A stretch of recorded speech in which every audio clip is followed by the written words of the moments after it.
भोलू, जो बहुत देर से उसको आंखें फाड़े फाड़े देख रहा था, उसने अपने मन में सोचा, अजीब लड़की है, सरेंडर भी करती है तो इतने खूबसूरत अंदाज में जिसका कोई जवाब नहीं। मतलब यूं इस तरह से खुल्लम खुल्ला निर्वस्त्र होकर बेड पर लेट जाना और अपनी दोनों आंखें बंद कर लेना, वह क्या अदा है। और फिर मुस्कुराते हुए और उसके जिस्म को ललचाई दृष्टि से देखते हुए वो उसकी बेड पर गया और जैसे ही उसने उसे अपनी बाहों में लिया और उसे किस करना चाहा, अचानक लावण्या का शरीर पिचासनी के रूप में परिवर्तित हो गया। उसने भोलू थानेदार के मांस को भी नोच नोच कर खा डाला और उसके जिस्म का सारा रक्त पी गई। उधर सलीम कोई आधे घंटे तक अपने साहब के आने का इंतजार करने के बाद हरकू को जीप में ही छोड़कर झुग्गी के अंदर आया और वहां का नजारा देखकर दहशत में आ गया, क्योंकि उसके सामने थानेदार भोलू सिंह का शरीर गायब हो चुका था और वहां सिर्फ अस्थियां बची थी। यह देखकर सलीम की घिघनी बच गई, लेकिन लावण्या तब तक अपने असली रूप में आ चुकी थी। उसने सलीम को आदेश देकर कहा, अगर अपनी जान की खैर चाहता है तो जैसा कहूं वैसा ही कर, वरना तेरा भी यही हाल होगा। चल अपनी शर्ट उतार और थानेदार भोलू के इन सभी हड्डियों को अपनी शर्ट में रख।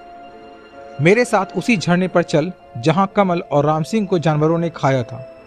सलीम ने किसी आज्ञाकारी गुलाम की भांति तुरंत अपनी शर्ट उतारी और भोलू के कंकाल तंत्र को उसमें समेटा और लावण्या के संग पुलिस जीप को झरने की तरफ दौड़ा दिया। और वहां आने के बाद लावण्या ने उसी झाड़ी के समीप थानेदार भोलू की हड्डियों को भी बिखरा दिया जहां कमल और राम सिंह को मारा गया था। और फिर सिपाही सलीम से कहा, अब तू सीधे यहां से थाने जा और थाने में रिपोर्ट दर्ज कर कि राम सिंह की हत्या के संदर्भ में कोई क्लू तलाशने के लिए वो झील किनारे आए थे और तुझको सड़क पर ही गाड़ी के साथ इंतजार करने को कहा था। और फिर अचानक उसके चीखने की आवाज आई तो भागकर वहां आया, लेकिन यहां तुझे भोलू नहीं बल्कि उसकी हड्डियां को ढांचा मिला। शायद कुछ जंगली जानवर ने उन पर आक्रमण कर दिया था और उनके जिस्म को नोचकर खा गए थे। और यह बात किसी से ना बताना कि थानेदार भोलू सिंह के साथ तू मेरे घर आया था। और सलीम के जाने के बाद बापू ने लावण्या से पूछा, लेकिन यह सब कुछ कैसे हुआ और तू जालिम भोलू सिंह के हाथ से कैसे बची? लावण्या ने कहा, मैं तो अपने होश में नहीं थी, जो कुछ भी हुआ सब दादी की आत्मा ने किया। मुझे तो जब होश आया तो मेरे सामने इस भोलू सिंह की हड्डियां पड़ी थी जिन्हें लेकर मैं यहाँ आई। और बापू अब जल्दी घर चलो क्योंकि घर पर हमें बहुत जरूरी काम करना है। लावण्या बापू के साथ अपने घर आई और बापू से कहा, हमें इस अस्थियों को अतिशीघ्र गंगा नदी में प्रवाहित करना होगा जिससे दादी की पीड़ा कुछ कम हो सके। बापू ने कहा, लेकिन बेटा इसके लिए तो हमें हरिद्वार जाना होगा और हमारे पास इतना पैसा कहाँ है कि हम हरिद्वार जा सकें। लावण्या ने कहा, बापू राम सिंह ने हमारे परिवार को बहुत सताया और इसी के कारण हमारा घर परिवार सब बर्बाद हो गया। अगर वह ईमानदारी से वो अपनी मेहनत की मजदूरी आपको देता और हमारे दादा के साथ धोखा ना करता तो हमारा खेत खलियान सब हमारे पास होता और हमारे खेत में हमारी फसल आज भी लहलहा रही होती। और बापू अगर कोई हमारा हक ना दे, हमारे साथ नाइंसाफ़ी करे तो उसके लिए कोई गलत रास्ता अपनाना भी गलत नहीं होता और इसमें अपने को पाप नहीं लगता। बापू ये कैसी बातें कर रही है तू, और तेरे कहने का अर्थ क्या है मैं समझ नहीं पा रहा हूँ। लावण्या, जब राम सिंह मारा गया उस समय उसके गले में सोने की एक बजनी हार और हाथों में सोने की कीमती अंगूठियां थी और उनके मरने के बाद सोने का हार और अंगूठियां जमीन पर पड़ी थी और मैं उसे अपने साथ ले आई। बापू पहले तो मैंने उन्हें उठाकर वहीं रख दिया, लेकिन हमारी दादी माँ के कहने पर मैं उसे अपने घर ले आई। दादी का कहना था कि इस पर हमारा अधिकार है और यह कोई चोरी भी नहीं है, जबकि अगर यह सोना किसी गलत हाथ में जाए तो वह इसे बेचकर अय्यासी करेगा, तब यह जरूर गलत होगा। और बापू दादी की आत्मा का ऐसा कहना बिल्कुल सही था, क्योंकि अगर उस हार और अंगूठियों को मैं अपने साथ ना लाती तो यह लालची थानेदार भोलू सिंह इसे अपने पास रख लेता और अय्यासी करता। इसलिए मैंने जो किया वह गलत नहीं किया। अब हम इस गहनों को बेचकर दोबारा अपना खेत खलियान खरीदेंगे और खेती करेंगे और सम्मान के साथ जिएंगे। बापू ने कहा, लेकिन बेटी वो गहना कहाँ है और तूने उन गहनों के बारे में पहले क्यों नहीं बताया? लावण्या ने कहा, अगर मैं उस समय यह बता देती तो शायद तुम उन गहनों को राम सिंह के घर वाले को दे आते, इसलिए उस समय मैंने कुछ नहीं बताया। लेकिन अब हमें इसकी जरूरत है और अब तुम्हारे पास कोई काम भी नहीं है, तो हमारे घर का खर्चा कैसे चलेगा? हमारी खेती बाड़ी, पैसा रुपया, मान सम्मान, सब कुछ तो राम सिंह ने छीन लिया था। लेकिन अब ऐसा नहीं होगा, क्योंकि इन पापियों को अपने किए की सजा मिल चुकी है। और थानेदार भोलू सिंह, जिसने मेरी दादी की इज्जत लूटी थी, अब तो उसको भी अपने किए की सजा मिल चुकी है।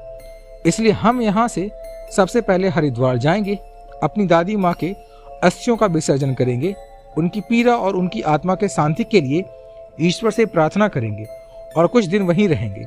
और जब इस गांव में सब कुछ ठीक हो जाएगा, तब हम अपने गांव वापस आ जाएंगे और यहाँ आकर हम लोगों से बताएंगे कि अब हमने शहर में काम करके काफ़ी पैसा कमाया है, लेकिन अपना गांव अपना ही होता है और अपने लोगों में जो बात होती है वह बात बाहर के लोगों में नहीं होती।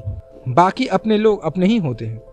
और दोबारा गांव में आकर जब उनसे मिलेंगे तो उन्हें हरिद्वार के बारे में बताएंगे, उन्हें अपना पैसे कमाने के बारे में बताएंगे और अपना खेत खलिहान वापस खरीद लेंगे, तो उन्हें भी अच्छा लगेगा और एक बार फिर से हमारे पुराने दिन लौट आएंगे। हमारे दादा दादी, नाना नानी और पुरखों की आत्मा को शांति मिलेगी। हमारी खुशहाल जिंदगी को देखकर उन्हें भी खुशी होगी और उनकी खुशी का ख्याल रखना भी हमारा ही कर्तव्य है, हमारा ही धर्म है। हरकू ने कहा, बेटी तेरी सारी बातें सही हैं, लेकिन इतनी ज्ञान की बातें तुझको कहाँ से मिली? मैंने अपनी गरीबी के कारण तुझको कभी स्कूल में नहीं भेजा, लेकिन तू तो इतने ज्ञान की बातें करती है जैसे कोई संत महात्मा हो। लावण्या बोली, कबीरदास जी भी कभी पढ़े लिखे नहीं थे, लेकिन उन पर गुरु की कृपा थी और उन्होंने दुनिया को बहुत सारी ज्ञान की बातें दी। बापू, यह ज्ञान की बातें देना किसी इंसान के बस की बात नहीं होती। यह ज्ञान की बातें इंसान को उसकी अंतरात्मा से मिलती है और अंतरात्मा में यह ज्ञान की बातें तब आती है जब उस पर किसी की कृपा होती है। मुझ पर मेरी दादी की आत्मा की कृपा हुई है और मेरी वाणी में मेरी वाणी नहीं बल्कि उनकी वाणी है। हरकू ने कहा, धन्य है तू बेटी, और मैं बहुत खुशकिस्मत इंसान हूँ जो तू मेरे पास है, वरना यह राम सिंह अगर कमल के साथ तुझको भी अपने पास रख लेता तो मैं उसको मना भी ना कर पाता और आज इतनी ज्ञान की बातें मुझको सुनने को ना मिलती। लेकिन ईश्वर जो भी करता है अच्छे के लिए करता है। लावण्या ने कहा, और मैं भी कितनी किस्मत वाली थी जो तुम मुझे मिले, तुम्हारा प्यार मिला और हमारी दादी हमसे मिली और उनका भी हमें प्यार मिला और उन्होंने हमारी जान भी बचाई और हमारी इज्जत भी। लेकिन बेटी, हरकू ने कहा, वो गहना तूने कहाँ रखा है, क्योंकि यहाँ तो चोरी का खतरा है और हमारे पास कोई सुरक्षित जगह भी नहीं है। लावण्या ने कहा, इस टूटी फूटी झोपड़ी में कौन चोरी करने आएगा बापू? चोर डकैत तो अमीरों के घर जाते हैं और हम जैसे गरीबों को तो कभी कभी मदद भी वो करते हैं।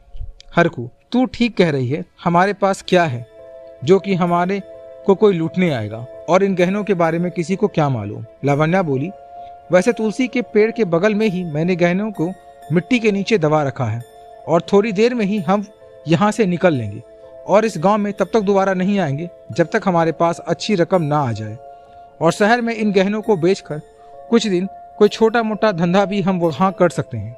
हरकू, ठीक है बेटी, लेकिन हरिद्वार जाने के लिए हमारे पास किराए भर का भी पैसा नहीं है, इसलिए पहले मैं राम सिंह के घर जाता हूँ।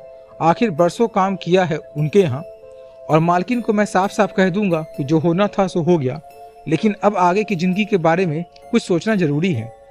और इस समय सबसे बड़ी विपदा यह है कि हम अपनी रोटी की व्यवस्था कैसे करें, क्योंकि पेट के लिए कुछ तो करना ही होगा, वरना हम रोटी कहाँ से खाएंगे?